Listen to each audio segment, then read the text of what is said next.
tanpa terkecuali semua daripada kita mendapat nikmat kurniaan daripada Allah Subhanahu wa taala. Macam-macam yang Allah Subhanahu wa taala berikan kepada kita. Nikmat iman, nikmat Islam, nikmat sihat, nikmat boleh berjalan, nikmat menghadiri majlis ilmu dan sebagainya. Selawat dan salam junjungan Nabi Muhammad sallallahu alaihi wasallam, junjungan besar kita, ikutan kita, idola kita. Insya-Allah tuan-tuan dan dirahmati Allah, kita sambung pada malam ini kuliah tadabbur Al-Quran. Insya-Allah pada malam ini kita cuba selesaikan surah Al-Muddassir. Ada sikit lagi belum selesai, kita habiskan insya-Allah malam ini. Mudah-mudahan sedikit sebanyak Al-Quran yang kita baca bersama, kita fahami bersama, sedikit sebanyak dapat memberi petunjuk, hidayah, pedoman untuk kita semua. Tuan-tuan yang dirahmati Allah, salah satu kewajipan seorang Muslim adalah mempelajari Al-Quranul Karim. Mempelajari Al-Quranul Karim, inilah kewajipan. Mempelajari bagaimana? Yang pertama, belajar untuk membaca Al-Quran. Belajar untuk membaca Al-Quran dengan benar.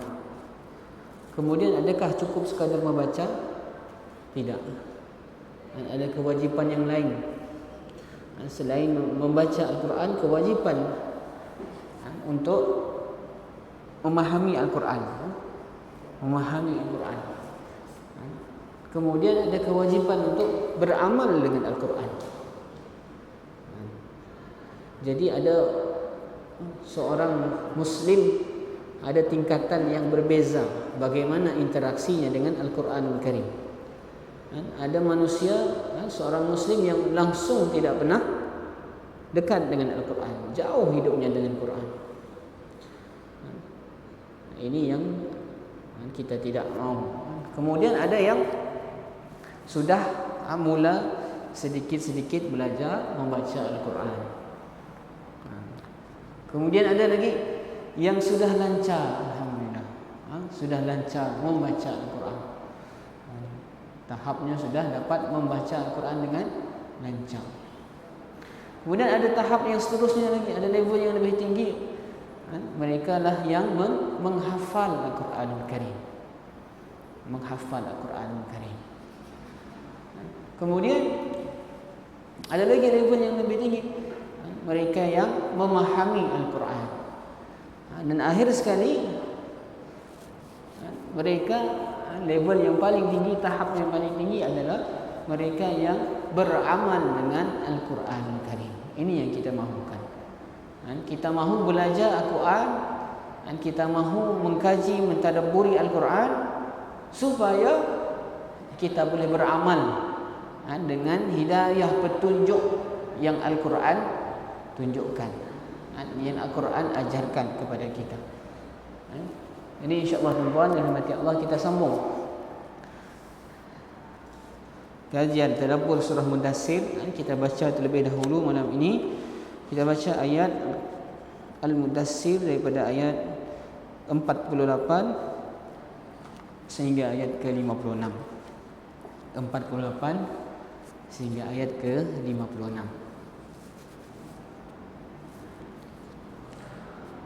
Buka surah Muddassir ayat 48 sehingga ayat ke-56, sehingga akhir ayat.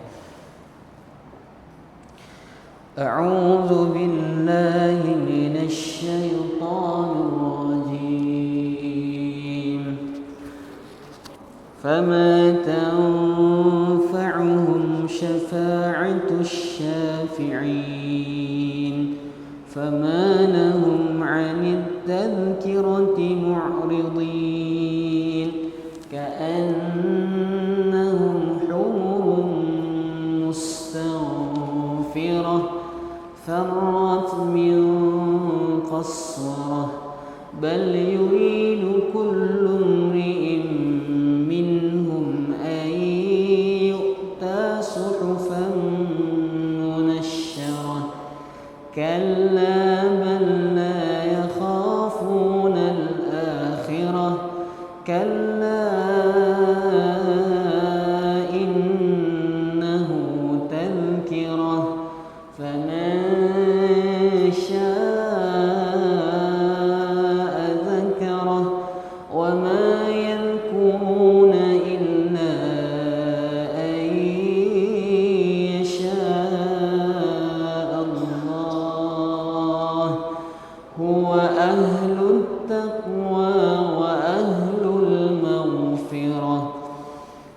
Sadaqallahul azim.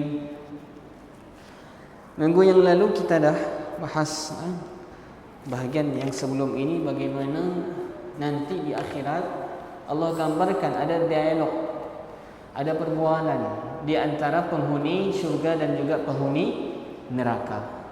Penghuni syurga bertanya dengan penghuni neraka, ma salakakum fi sakar? Apakah yang menyebabkan kamu masuk ke dalam neraka sakar? Apa penghuni neraka jawab? Qalu alam naku minal musallin. Mereka menjawab, kami tidak termasuk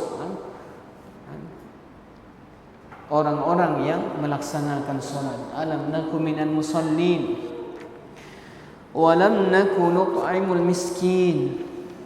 Dan dahulu kami juga tidak memberi makan orang-orang miskin. Wa kunna nakhudu ma'al khaidin. Kemudian dahulu kami biasa berbincang untuk tujuan yang batil bersama-sama orang-orang yang membicarakannya. Kemudian wa kunna nukadzibu biyaumiddin.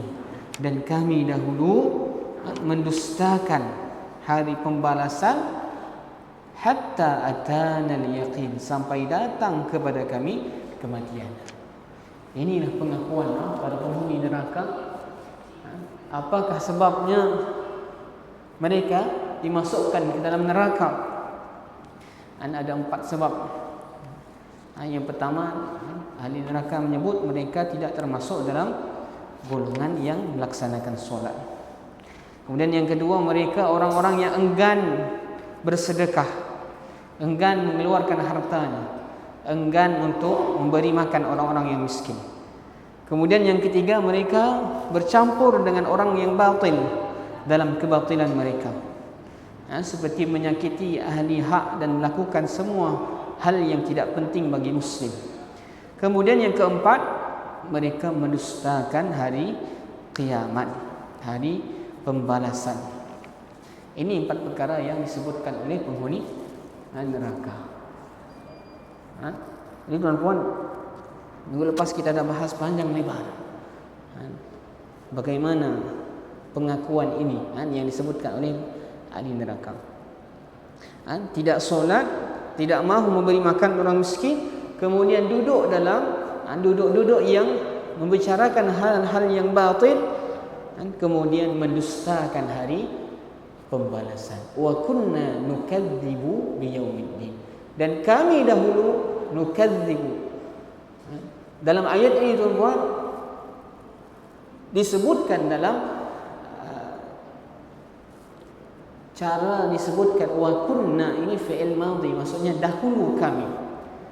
Tetapi nukadzibu disebut dalam fi'il mudhari'. Kalau dalam bahasa Arab ini fi'il dibahagi kepada 3, yang sudah lalu, sedang berlaku, ataupun fi'il yang bersifat perintah. Wa kunna nukadzibu, dan dahulu kami nukadzibu.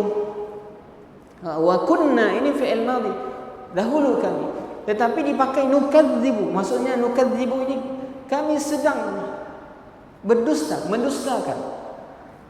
Jadi ulama menafsirkan ayat ini, kenapa dipakai fi'il mudhari' nukadzibu? Maksudnya mereka ini terus-menerus mendustakan. Terus-menerus mendustakan hari pembalasan. Nukadzibu, terus-menerus, tidak berhenti, menjadi sifat mereka, mendustakan hari pembalasan. Jadi ad-din, nukadzibu biyaumiddin. Jadi yaumuddin maksudnya apa? Hari pembalasan. Ad-din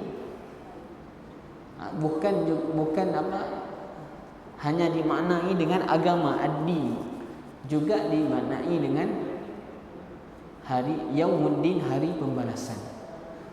Jadi ad-din daripada perkataan dayana yang bermaksud pinjaman.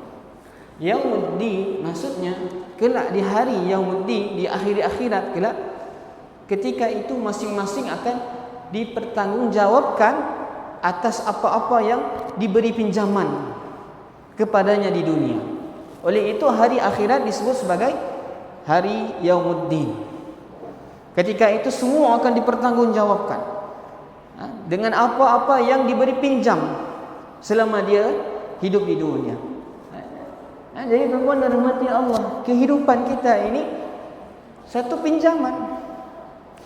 Tangan yang Allah berikan sebagai pinjaman, kaki yang Allah berikan sebagai pinjaman, harta yang Allah berikan sebagai pinjaman. Dan itu akan dipersoalkan, dipertanggungjawabkan kelak di akhirat. Bagaimana pinjaman ini kamu lakukan? Dan akan dipertanggungjawabkan. Bagaimana tangan ini kamu lakukan? Bagaimana kaki ini melangkah ke mana? Semuanya akan dipertanggungjawabkan. Oleh itu disebut dengan Yaumuddin. Hari diminta pertanggungjawaban. Ketika itu dalam Yasin kita baca al-yawma nakhtimu ala afwahihim wa tukallimuna aydihim wa tashhadu arjuluhum bima kanu yaksibun. Pada hari itu kami tutup mulut mereka. Wa tukallimuna aydihim, dan kami biarkan tangan-tangan mereka berbicara. Wah, tangan berbicara, mulut ditutup. Tangan berbicara, kaki memberi saksi. Memberi saksi, berbicara apa mereka yang mereka telah lakukan di dunia. Ketika itu semua dipertanggungjawabkan. Semua akan mendapat balasan. Oleh itu disebut dengan Yaumuddin. Dan mereka, orang-orang kafir, tidak beriman dengan hari pembalasan ini, mendustakan hari pembalasan ini. Jadi tuan-tuan, apa yang berlaku kalau orang yang tidak meyakini hari pembalasan, tidak meyakini bahawa akan ada balasan setiap yang dia lakukan, apa terjadi? Bebas. Dia nak lakukan apa sahaja bebas. Sebab dia rasa tidak ada apa-apa akibatnya, tidak ada apa-apa balasannya. Oleh itu mereka berbuat sesuka hati, berbuat melampaui batas dan sebagainya. Banyak kali Allah sebut dalam Quran sifat orang-orang kafir, sifat orang-orang Quraisy yang mereka ini tidak meyakini, beriman dengan hari pembalasan.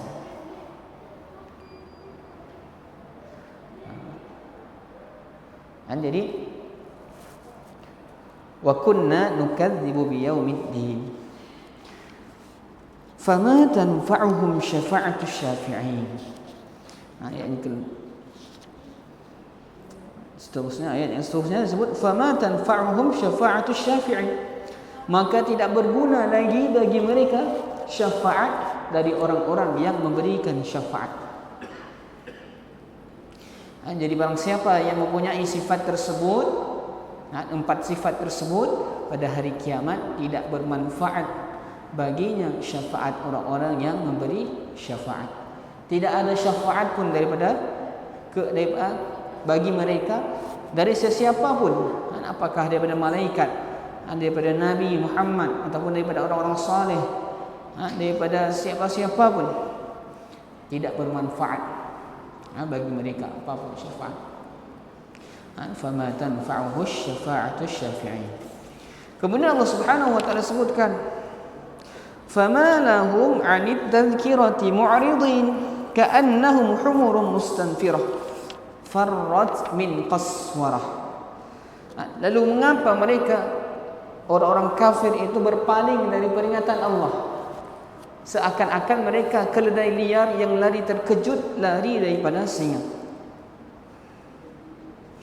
Apa yang terjadi pada mereka ketika mereka berpaling daripada Al-Quran yang mengandung peringatan besar dan nasihat yang agung? Ini persoalan. Mengapa orang-orang kafir yang ada di sekelilingmu di Mekah berpaling dari apa yang kamu serukan dan kamu ingatkan? Seakan-akan mereka dalam kondisi lari dari kebenaran dan berpaling daripadanya, seperti keledai liar ketika lari dari para pemanah yang memanahnya atau daripada singa yang ingin menerkamnya. Al-qaswarah maksudnya kelompok pemanah yang memburu ataupun seekor singa. Jadi Ibnu Abbas berkata, keledai yang liar jika bertemu dengan singa akan lari lintang bukang. Lihat kelibat singa, belum lagi singa mengejar, baru lihat singa aja dah lari. Ini keledai.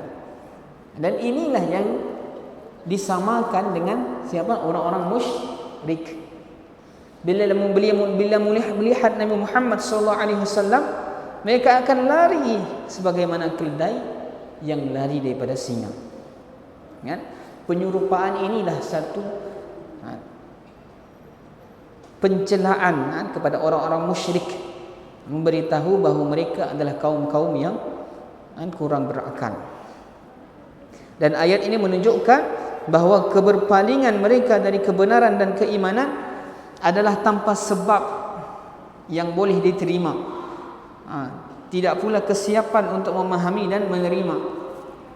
Maksudnya tidak ada sebab pun mereka nak lari daripada Nabi Muhammad SAW. Muncul Nabi Muhammad lari. Seperti keledai tadi, belum apa-apa, singa belum buat apa-apa dah lari. Belum lagi nak menerkam, baru terlihat langsung lari. Belum ada ancaman, belum ada apa, sudah lari. Beginilah orang musyrik. Datang Nabi Muhammad SAW, terus mereka lari, melarikan diri. Padahal yang datang adalah sesuatu yang menyebabkan ketenangan hati, sesuatu yang menyebabkan mereka mendapatkan hidayah, tetapi mereka bahkan melarikan diri. Jadi ini perumpamaan orang-orang musyrik bila melihat Nabi Muhammad sallallahu alaihi wasallam. Kalau zaman sekarang ada sih orang macam ni. Minggu lepas saya sebut jumpa ajak ustaz, lari. Takut kena tegur. Takut kena sedas duk das oleh ustaz. Kalau ustaz lari. Simuk bertembung. Kalau takut diberi nasihat, takut ditegur dan sebagainya. Ataupun apa-apa pun, bila mendengar pendengaran peringatan, kita tak nak dengar. Kita alih perbicaraan. Radio buka ada tazkirah, tukar radio, simuk dengar. Sedangkan yang datang adalah satu yang baik, satu yang menegur, satu ketenangan. Tapi kita lari, pantang. Bila buka radio, dengar tazkirah sikit, langsung tukar. Dengar bacaan Quran sikit, langsung tukar. Rasa macam sensitif, macam allergic pula dengan tazkirah. Ada sih orang macam ni, ada. Jadi bukan zaman dahulu saja yang allergic bila jumpa Nabi Muhammad. Allergic. Bila ada datang peringatan. Zaman sekarang pun ramai allergic bila dapat mendengar tazkirah. Buka je radio ada tazkirah, langsung tukar. Allergic. Ini sifat siapa Allah? Ini sifat yang digambarkan Allah Subhanahu wa taala, sifat orang-orang musyrik terhadap Nabi Muhammad sallallahu alaihi wasallam. Sedangkan orang-orang yang beriman, Allah sebut dalam Quran, "Fazakkir fa inna dzikra tanfa'ul mu'minin." Dan berilah peringatan kerana sesungguhnya peringatan itu berguna, bermanfaat bagi orang-orang yang beriman. Jadi orang-orang beriman bila mendengar peringatan, tazkirah, dia mengharapkan, dia menginginkan, dia datang kepada tazkirah, mencari. Ini sifat orang beriman. Kerana peringatan itu berguna, bermanfaat bagi orang-orang beriman. Berbeza dengan orang musyrik. Datang peringatan, lari. Datang teguran, lari. Tapi orang beriman terhadap peringatan, mereka bukan sahaja menginginkan, tapi mereka mencari peringatan. Fama tanfa'uhu syafa'ah Farwat bin Qaswarah. Mereka lari seperti keldai. Dari seperti keldai yang lari daripada singa. Kemudian Allah datangkan gambaran penentangan mereka. Allah Subhanahu wa taala berfirman, bal yuridu kullu mri'in minhum ayyuta suhufan munasyarah. Bahkan setiap orang daripada mereka ingin agar diberikan kepada mereka lembaran-lembaran kitab yang terbuka. Apa yang dimaksudkan dengan ayat ini? Ada asbabun nuzulnya. Ibnu Muzim meriwayatkan dari As-Su'udi. Dia berkata, orang-orang berkata jika Muhammad itu benar. Orang-orang musyrik berkata, jika Muhammad benar, hendaklah di bawah setiap kepala orang daripada kami ada lembaran yang di dalamnya tertulis pembebasannya dan dia aman daripada neraka. Ini yang pertama. Sebab turunnya ayat yang pertama ada pendapat. Jadi orang musyrik ingin mereka mendapat kitab. Seperti Nabi Muhammad SAW, mereka ingin mendapat lembaran-lembaran daripada langit yang dalam lembaran tersebut ada apa? Tertulis di dalamnya pembebasan mereka daripada api neraka. Mereka aman daripada api neraka. Lalu turunlah ayat ini. Bal yuridu kullu mri'in minhum ayyuta suhufan munasyar. Mereka ingin, setiap daripada mereka ingin diberikan kepadanya lembaran-lembaran kitab yang terbuka. Ataupun ada pendapat yang lain, riwayat yang lain disebutkan bahawa Abu Jahal dan sekelompok orang-orang Quraisy berkata, wahai Muhammad, kami tidak akan beriman denganmu sehingga kamu mendatangkan kepada masing-masing kami sebuah kitab daripada langit yang terisi di dalamnya, yang judulnya daripada Allah Subhanahu wa taala semesta alam, Tuhan semesta alam, kepada fulan si fulan, dan di dalam buku tersebut, kitab tersebut, diperintahkan kami untuk mengikutimu. Jadi Abu Jahal dan pengikut-pengikutnya berkata dengan Nabi Muhammad SAW, Muhammad, kami tidak mau beriman denganmu selagi mana tidak turun kepada kami kitab. Masing-masing kami diberi kitab, dan dalam kitab tersebut disebutkan bahawa engkau Muhammad adalah sebagai utusan, sebagai rasul. Kemudian di situ ada perintah untuk kami mengikuti. Melampau permintaan orang-orang musyrik, orang-orang Quraisy. Mereka minta supaya masing-masing mereka diberi kitab. Tapi apa balasan Allah? Walaupun sifat yang melampau seperti ini, Allah masih juga membalas. Allah sebut apa?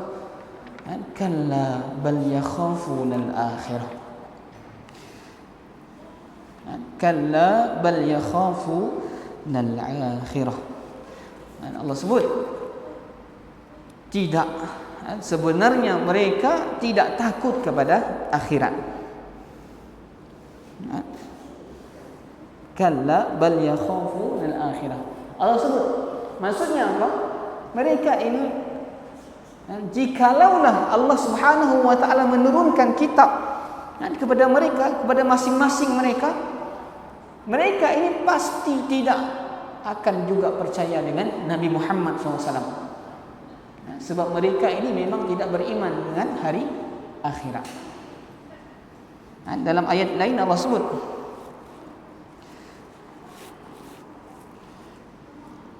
dan apabila datang suatu ayat kepada mereka, mereka berkata, kami tidak akan beriman sebelum diberikan kepada kami seperti apa yang diberikan kepada Rasul-Rasul Allah. Allah lebih mengetahui di mana dia menempatkan tugas kerasulannya. Ini surah Al-An'am ayat 124. Ini bentuk kesombongan, keegoan, permusuhan, kecongkakan orang-orang musyrik yang mereka ini tidak pernah mahu beriman. Mereka tidak mahu beriman kepada Allah Subhanahu wa taala. Allah sebut dalam surah Al-An'am, dan sekiranya kami turunkan kepadamu Muhammad tulisan di atas kertas sehingga mereka dapat memegangnya dengan tangan mereka sendiri, nescaya orang-orang kafir itu akan berkata, ini tidak lain hanyalah sihir yang nyata. Maksudnya Allah sebutkan dalam surah Al-An'am, seandainya Allah turunkan kitab kepada masing-masing mereka pun, mereka tetap akan mengatakan bahawa ini sihir yang nyata. Oleh itu Allah sebut, kalla bal yakhafuna al-akhir. Tidak, sekali-kali tidak. Mereka ini sebenarnya tidak takut kepada hari akhirat. Ini satu peringatan yang keras dan sanggahan kepada permintaan mereka. Dan atas usulan mereka untuk menurunkan lembaran-lembaran yang terbuka dan terserat. Allah sebut mereka tidak akan diberi. Kerana hakikatnya mereka ini mengingkari kebangkitan dan hari akhirat. Kalau sebenarnya mereka takut pada hari akhirat, takut kepada nerakanya Allah, mereka tidak akan meminta lembaran-lembaran, tidak minta lembaran khusus kepada mereka. Cukup dengan ayat Al-Quran yang turun menjadi peringatan, menyebabkan mereka takut, menyebabkan mereka mahu beriman. Tetapi mereka beralasan dengan bermacam-macam alasan. Sebab mereka asalnya hakikatnya memang mereka tidak mahu beriman. Jadi ini sifat orang-orang kafir. Kemudian Allah sebut, kalla innaha tadhkirah faman syaa'a dzakarah wa ma yadhkuruna illa an yasha Allah huwa ahlut taqwa wa ahlul maghfirah. Tidak, sesungguhnya Al-Quran itu benar-benar suatu peringatan. Maka barang siapa menghendaki, tentu dia mengambil pelajaran daripadanya. Jadi Al-Quran sebenarnya adalah satu peringatan, dan cukup bagi mereka Al-Quran. Tidak perlu lagi diberi masing-masing kitab. Cukup dengan Al-Quran, kerana Al-Quran itulah tazkirah, peringatan, berisi sebaik-baik peringatan dan nasihat. Faman syaa'a dzakarah, siapa yang ingin maka dia akan menjadikan Al-Quran tadi sebagai peringatan, sebagai nasihat, dan dia tidak akan mengabaikannya. Ini satu nasihat yang dalam dan peringatan yang mencukupi. Allah sebut, sungguhnya Al-Quran ini cukup sebagai peringatan. Siapa yang mahu, dia akan mendapatkan. Siapa yang tidak mahu, maka dia akan beralasan. Dia akan memberi bermacam-macam alasan untuk menolak Al-Quran Karim, seperti yang dilakukan oleh orang-orang musyrik. Siapa yang mahu mengambil pelajaran daripada Al-Quran, maka dia akan mendapatkannya. Kemudian Allah sebut ayat 56, wa ma yadhkuruna illa an yasha Allah huwa ahlut taqwa wa ahlul maghfirah. Dan mereka tidak akan mengambil pelajaran darinya kecuali jika Allah mengkehendaki. Dialah Tuhan yang patut kita bertakwa kepadanya dan yang berhak memberi ampun. Jadi tidak ada sesuatu pun yang terjadi di alam raya ini yang merupakan paksaan daripada Allah. Mereka tidak boleh mengingat ataupun mengambil pelajaran Al-Quran ataupun menjadikannya pelajaran kecuali kerana kehendak Allah yang maha besar, yang maha benar untuk ditakuti oleh orang-orang yang bertakwa dengan meninggalkan maksiat dan mentaatinya. Dalam satu hadis Nabi Muhammad SAW menafsirkan ayat ini lalu bersabda, Tuhan kalian yang agung kekuasaan dan kebesarannya berfirman, aku zat yang harus ditakuti, dijadikan objek takwa, maka janganlah ada Tuhan selain diriku yang dijadikan bersama-samaku. Barang siapa yang takut untuk menjadikan Tuhan lain bersamaku, maka aku akan mengampuninya, atau dia adalah orang yang pantas aku ampuni. Inilah dia di akhir surah Al-Mudassir. Maksudnya Allah lah semata-mata Tuhan yang patut kita sembah, yang patut kita takut, yang patut kita beriman kepadanya, yang berhak memberikan ampunannya kepada kita, yang menjadikan Allah Subhanahu wa taala sebagai satu-satunya Tuhan. Jadi ini dia tuan-tuan yang dirahmati Allah, surah Al-Mudaththir. Mudah-mudahan ada manfaat yang dapat kita ambil daripada surah Al-Mudaththir, daripada awal kita bahas surah Al-Mudaththir sampailah selesai tadabbur surah Al-Mudaththir ini, 56 ayat. Allahu alam, insya-Allah minggu hadapan kita masuk surah yang baru. Jadi yang baik datang pada Allah Subhanahu wa taala, dan kurang saya mohon ampun dan maaf. Aku qouli hadza wa astaghfirullah li wa lakum. Wallahu ghafurur rahim. Kita tangguh dengan tasbih kifarah dan suratul Asr. Subhanakallahumma wa bihamdik asyhadu an la ilaha illa anta astaghfiruka wa atubu ilaik. Bismillahirrahmanirrahim. Wal 'asr innal insana lafi khusr illa alladhina amanu wa 'amilus solihat wa tawassaw bil haqq wa tawassaw bis sabr. Assalamualaikum warahmatullahi wabarakatuh.